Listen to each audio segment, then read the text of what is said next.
दोस्तों, आज की कहानी है नई नवेली दुल्हन को जब पता चला अपने पति की असलियत। कहानी पसंद आए तो वीडियो को लाइक एवं सब्सक्राइब जरूर करना।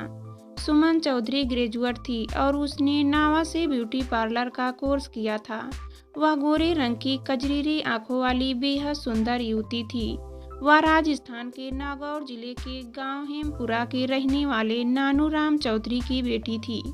सुमन के अलावा नानू नाम के 3 बेटे थे, 2 सुमन से बड़े और एक छोटा। सुमन 3 भाइयों के बीच अकेली बहन थी, इसलिए वह घर में सभी की लाडली थी। वह पढ़ाई लिखाई में होशियार थी, लेकिन पिता की मृत्यु हो जाने के बाद वह ग्रेजुएशन से आगे नहीं पढ़ सकी।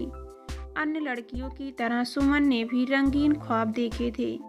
उसकी चाहत थी कि उसे भी सपनों का राजकुमार मिलेगा, जो सुंदर और बांका होने के साथ पढ़ा लिखा और उसका हर तरह से ख्याल रखने वाला होगा। जवान होने पर सुमन का रूप सौंदर्य निखर आया था। उसकी मोहक मुस्कान देखकर देखने वाला एकटक उसे ताकता रह जाता था। सुमन चौधरी जाट थी, इसलिए उसके रिश्तेदारों और उसकी बिरादरी के कई लोग अपने घर की बहू बनाने को ललायत हो उठे। रिश्तेदार सुमन के लिए अच्छे अच्छे रिश्ते लाने लगे, मगर सुमन के चाचा व भाइयों ने ये रिश्ता लौटा दिए और रिश्तेदारों से कहा, सुमन का रिश्ता तो बचपन में ही तय हो चुका है, बात पक्की हो रखी है। आटा साटा प्रथा के तहत तब रिश्तेदार शांत बैठ गए। सुमन जब 19 वर्ष की हो गई थी तो आज से 2 साल पहले उसकी शादी तय कर दी गई। सुमन की शादी गांव भूड़ी जिला नागौर के नीमाराम चौधरी से तय कर दी।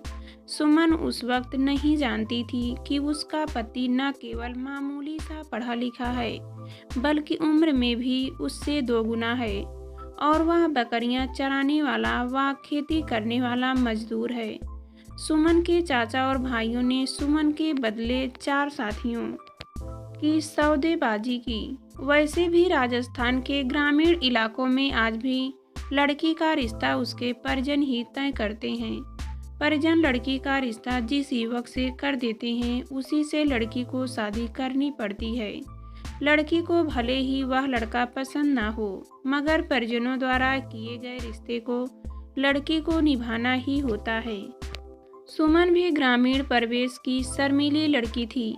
उसने सोचा था कि उसकी पढ़ाई और उसकी सुंदरता के अनुरूप हम उम्र युवक से शादी तय की होगी, मगर जब नीमाराम शादी करने हेमपुरा आया और दुल्हन बनाकर सुमन को अपने साथ भूड़ी गांव ले गया, तब सुमन को अपने पति की असलियत पता चली।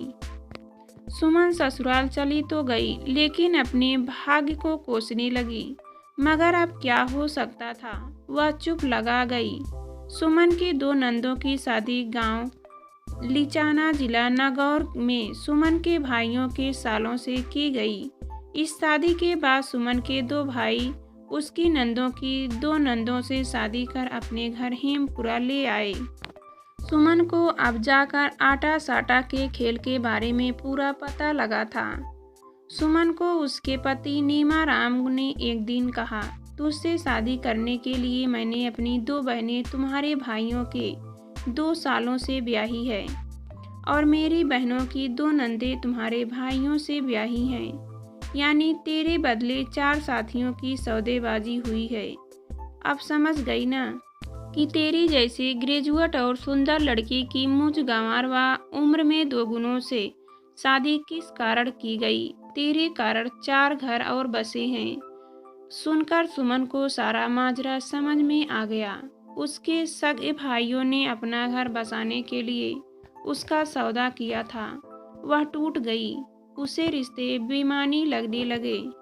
उसके आगे सगे भाइयों और चाचा ताऊ ने अपने फायदे के लिए उसे एक ऐसे व्यक्ति के पल्लू से बांध दिया था, जो उसके किसी तरह काबिल नहीं था। सुमन ने अपने आसपास अपने जाट समाज के अलावा अन्य कई जातियों में आटा साटा कुप्रथा का कुरूप चेहरा देखा था। उसने कभी ख्वाब में भी नहीं सोचा था कि वह भी इस प्रथा के तहत ऐसे व्यक्ति से ब्याह दी जाएगी जो उसके लायक नहीं होगा। सुमन ने सोचा कि वह तलाक लेकर अपनी मर्जी से शादी कर लेगी, मगर जब उसे पता चला कि उसकी शादी से पहले ही हेमाराम के घर वालों ने यह भी शर्त रखी थी कि अगर शादी के बाद सुमन ने हेमाराम से तलाक लिया तो उसके बदले में की गई चारों सदियां टूट जाएगी। सुमन के तलाक लेने पर सुमन की नंदे और भाभियां भी तलाक ले लेंगी, यानी सुमन की शादी टूटने पर 4 शादियां और टूट जाएंगी। इस कारण सुमन ने तलाक लेने का ख्याल अपने मन से निकाल दिया। वह अपनी सुख के खातिर 4 परिवार नहीं बिखेरना देना चाहती थी। सुमन अपने जीवन में सामंजस्य बिठाने की कोशिश करने लगी। इसके अलावा वह कुछ कर भी नहीं सकती थी। समय का पहिया अपनी गति से घूम रहा था। सुमन की शादी के 1.25 साल हो गया था।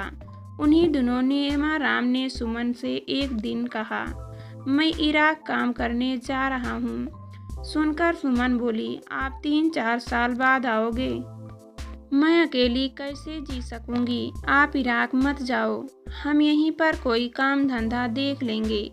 तुम समझती क्यों नहीं? बड़ी मुश्किल से नंबर आया है, मैं किसी हाल में नहीं रुक सकता। और तुम अकेली कहाँ हो? भरा पूरा परिवार है तो सही। हेमाराम ने कहा, तुम्हें इराक में भी मजदूरी ही करनी है तो फिर यहीं रहकर करो ना। तुम जितना कमाओगे मैं उसी में खुश रहूंगी। सुमन बोली, सुमन तुम्हें तो खुश होना चाहिए कि तुम्हारा पति परदेश में कमाने जा रहा है। यह सब मैं अपने घर परिवार के लिए ही तो कर रहा हूँ, हेमाराम ने समझाया। सुमन ने खूब मिन्नतें की, मगर हेमाराम नहीं माना और करीब 8 महीने पहले वह इराक चला गया। सुमन भरी दुनिया में तन्हा और अकेली रह गई। वह टूट गई और कुछ दिन बाद ससुराल से मायके हेमपुरा आ गई।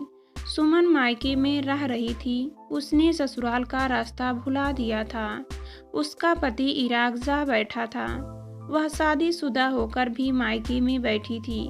उसके मायके में अब पहले जैसी इज्जत भी नहीं थी। उसकी भाभियां उससे सीधे मुंह बात नहीं करती थी। भाई भी उससे पल्ला झाड़ने लगे थे।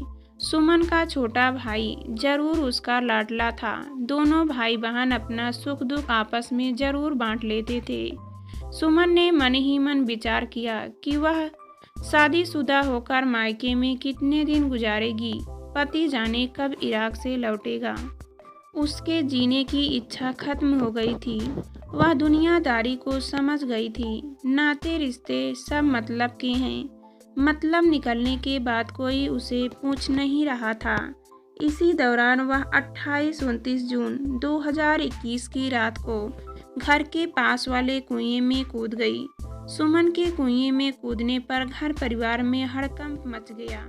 गांव वालों ने नावा थाने में सूचना दी और सुमन को कुएं से निकाला। वह उसे अस्पताल ले गए, लेकिन डॉक्टर ने सुमन को मृत घोषित कर दिया।